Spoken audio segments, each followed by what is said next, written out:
বিফলে মনুষ্য জন্ম দিন গেল মিছে কাজে রাত্রি গেল নিদ্রে না ভেলু রাধা কৃষ্ণ কৃষ্ণ প্রতিবারে কর সংসারে মিছে মায়ায় বদ্ধ হয়ে ফল রূপে পুত্র কন্যা ডাল ভাঙি পড়ে কালে রূপে পৃথিবীতে ভাষা যখন কৃষ্ণ জন্ম নিল দৈবতী মথুরাতে দেবগণ বাসুদেব রাখি এলো নন্দের মন্দিরে আরে নন্দের আলয় কৃষ্ণ শ্রীনন্দ রাখিল নাম নন্দের নন্দন যশোদা রাখিল নাম জাদু ভাষা উপানন্দ নাম রাখে শ্রীজাগর গোপাল ব্রজ বালক নাম রাখে ঠাকুর রাখাল সুবল রাখিল নাম ঠাকুর কানাই শ্রীরাম রাখিল নাম রাখাল নাম রাখি যত পুজো কালো সোনা নাম রাখি রাধা পূজা রাখিল নাম পাবন চন্দ্র কলি নাম রাখি অনন্ত রাখিল নাম অনন্ত রাজা কৃষ্ণ নাম রাখি গর্ব জয় জয় নিতাই গৌর সীতানাথ কৃষ্ণ প্রেমানন্দে সবাই হরি আপনাদের ছোট্ট করে একটা মহাভারতের কাহিনী শোনায়। কুরুক্ষেত্রে যুদ্ধ হবে, সময় আগত। সেই সময় ভীমের নাতি বর্বরী যাচ্ছেন একটা ভাঙা রথ নিয়ে যুদ্ধক্ষেত্রে যুদ্ধ দেখবে।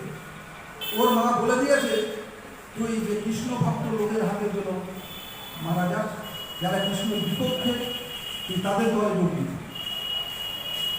এখন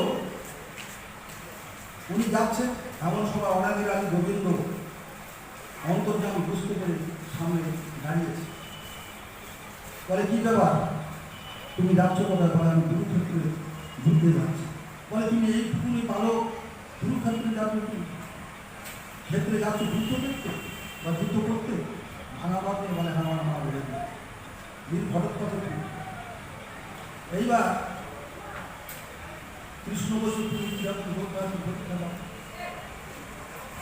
বলুন আপনি পরীক্ষা দেন। তার সামনে একটা গাছ আছে, তীর মেরে তুমি ওই গাছের পাতাগুলো চিরে ফেলো। ভগবান কৃষ্ণের নাম স্মরণ করে তিনি নিক্ষেপ করলেন। সমস্ত গাছের পাতাগুলো চিরে টুকরো টুকরো হয়ে গেল, ছিঁড়ে গেল। কোন গাছের পাতা জানেন? নিম গাছে। যে নিম গাছের কাঠ দিয়ে আমাদের জগন্নাথ প্রভু রথ তৈরি হয়, সেই নিম গাছ। ভগবান দেখছে, বলে তুমি চারটে পাতা তো চিনতে পারবো। বলে দেখুন কোন চারটে পাতা। ডান হাত তুলে দেখছে, ডান হাতে পাকাচ্ছে। বাম হাত তুলে দেখছে, বাম হাতে পাকাচ্ছে। ডান পা তুলে দেখে, ডান হাতে পাকাচ্ছে। বাম হাত তুলে দেখে, বাম পা তুলে দেখে, বাম হাত পাকাচ্ছে। যোদ্ধা হয়ে তো পাঠানো যাবে। তখন বলে তুমি আমার সঙ্গে যুদ্ধ করবে? বলে আপনার সঙ্গে যুদ্ধ করলে আপনার হাতে মরতে পারে, তখন পরম সৌভাগ্য। ভগবান কৃষ্ণ তার সঙ্গে যুদ্ধ করলেন। যুদ্ধ করে তাকে মরে যায়। মারার আগেই বলছে, বলে প্রভু আমার একটা বিনীত নিবেদন। বলে কি বল, তোমার আশা আমি পূর্ণ করবো। বলে আমি আমার অনেক ইচ্ছা ছিল যে আরো দিন ধরে কুরুক্ষেত্রের মাঝে যুদ্ধ হবে, ধর্মযুদ্ধ, সেই যুদ্ধ আমি দেখবো। তথাস্তু, তোমার আশা পূর্ণ হবে। তুমি গাছের ধারে বসে সেই যুদ্ধ দেখতে পাবে 18 দিন ধরে। তোমাকে কেউ দেখতে পাবে না, কিন্তু তুমি সময়কে দেখতে পাবে। এখন ওই সময় যুদ্ধ জয়ের পর ভীম বলছে যুদ্ধে আমি জয়লাভ করেছি, আর অর্জুন বলছে যুদ্ধে আমি জয়লাভ করেছি। তখন সেই কাটা মুন্ড গাছের উপর থেকে হি হি হি হি করে হেঁটে ফেলেছে। ওরা এদিক ওদিক তাকাচ্ছে, দেখছে, বলে কে হাসছে। এদিক ওদিক তাকিয়ে দেখে যে গাছের উপরে ডালে একটা কাটা মুন্ড হাসছে। বলে তুমি হাসছো কেন? তাহলে যুদ্ধটা তো আমি দেখেছি 18 দিন ধরে। বলে তুমি কে? বলে আমি ভীমের নাতি ভরদ্বাজের পুত্র। তোমার কিন্তু বংশ হয়। এই হচ্ছে ভগবান কৃষ্ণের অপরূপ লীলা। যুধিষ্ঠির রাজসভায় যাচ্ছেন ভগবান কৃষ্ণ, গরিব বিদুর, কাশীপুত্র বিদুর, সে বলছে, ওর স্ত্রী বলছে, একদম আমাদের গ্রামে একটু আমাদের বাড়িতে নিয়ে এসো না, ভগবানকে কৃষ্ণকে বলে, না না আমার সময় নেই, আমি ধর্মরাজ যুধিষ্ঠির রাজসভায় যোগ হয়ে যাচ্ছি। অভিমান করে বিদুরের স্ত্রী বলেছিল, ও আসবে কেন, গরিবের পুরে ঘরে জীর্ণ পুরীর ও আসবে কেন, ও রাজার ছেলে, ও যাক রাজার রাজপ্রাসাদে যাক, রাজসভায় যোগ হয়ে যাক। অন্তত আমি ভগবান অন্তরের কথা বুঝতে পারলেন, বুঝতে পেরে ধর্মরাজ যুধিষ্ঠির রাজসভায় যাওয়ার আগে বিদুরের বাড়ি গেলেন। পাশের লোক দেখলো ভগবান কৃষ্ণ বিদুরের ঘরে ঢুকেছে। ও তখন গঙ্গায় স্নান করছে, শতছিদ্র কাপড়, মানে জীর্ণ কাপড়, শতছিদ্র একটাই কাপড়, নাভি পর্যন্ত স্নান করে নিলে এবার সবে উঠবে। একজন বলছে, বিদুর বিদুর, তাকিয়ে বলছে, কি হয়েছে বাবু? আরে তোর ঘরে তো কৃষ্ণর কাছে রে, তুই এখানে দাঁড়িয়ে স্নান করছিস?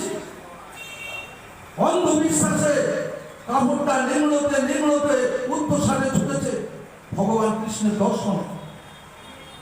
গিয়ে দেখছে ভগবান তার ঘরে, তার স্ত্রী মোহে পড়ে আনন্দে কলা বাদ দিয়ে প্রভুকে ঝাল খাওয়াচ্ছে। ভগবান কৃষ্ণ তাই খাচ্ছে। বিদুর বলছে, হ্যাঁ গো, কি করছো তুমি? ভগবানকে কলা ঝাল খাওয়াচ্ছ? কলা বাদ দিয়ে, মানে আমি না হয় মোহে পড়ে কলাতে বাদ দিয়ে কলা ঝাল খাওয়াচ্ছি, তো তোমার অবস্থাটা কি? তুমি কাপড়টা পরারও সময় পাওনি?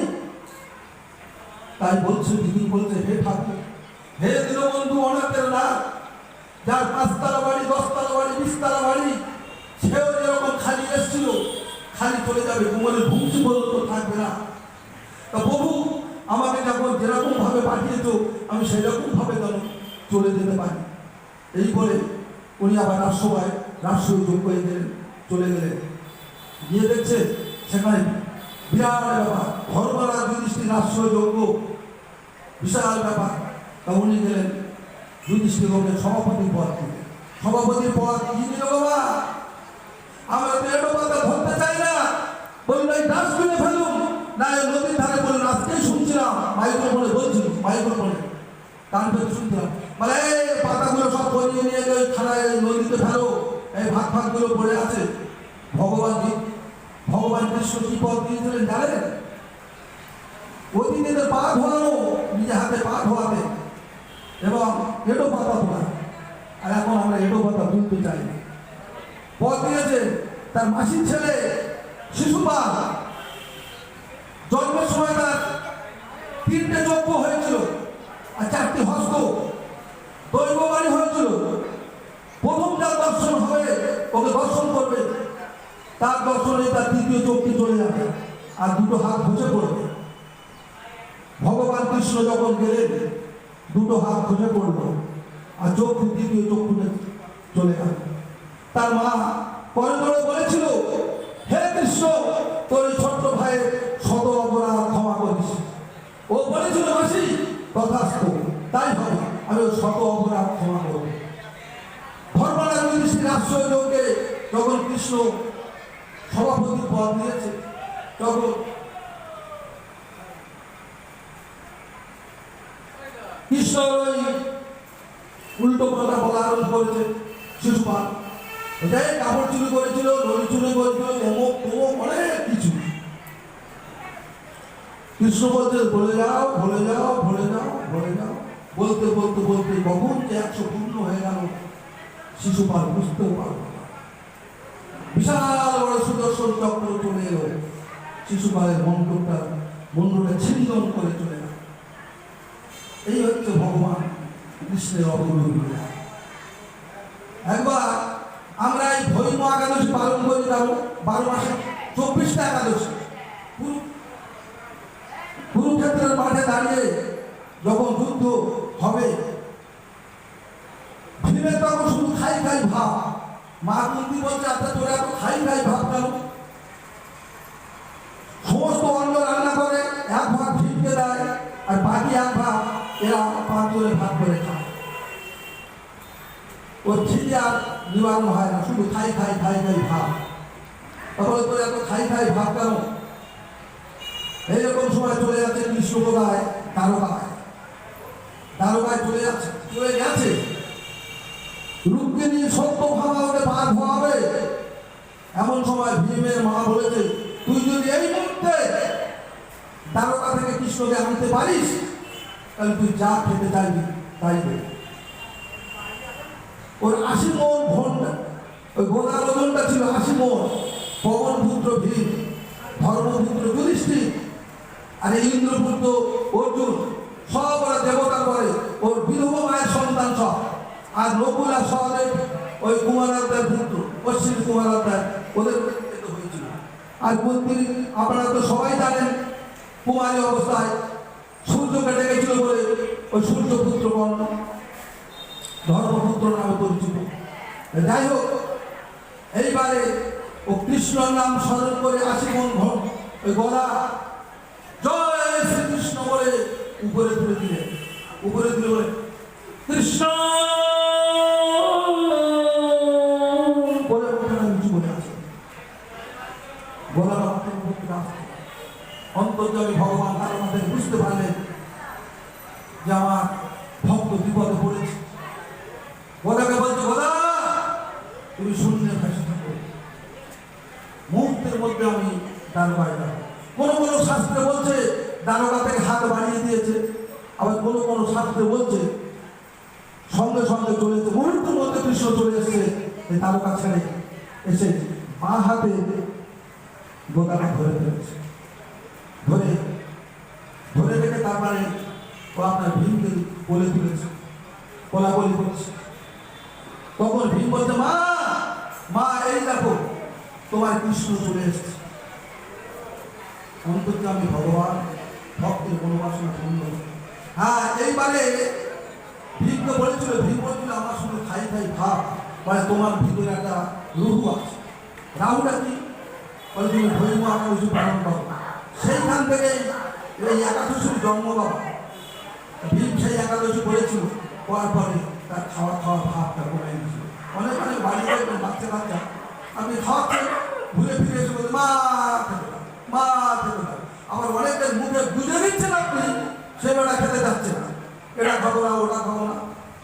তাই বলছে, এ জগতে হয় সেই বেশি চায়, আছে তার ভরি ভরি, রাজার হস্ত করে সমস্ত কাঙালের লোন চুরি। আপনার ছোট্ট একটা কুড়ে ঘর, 4টে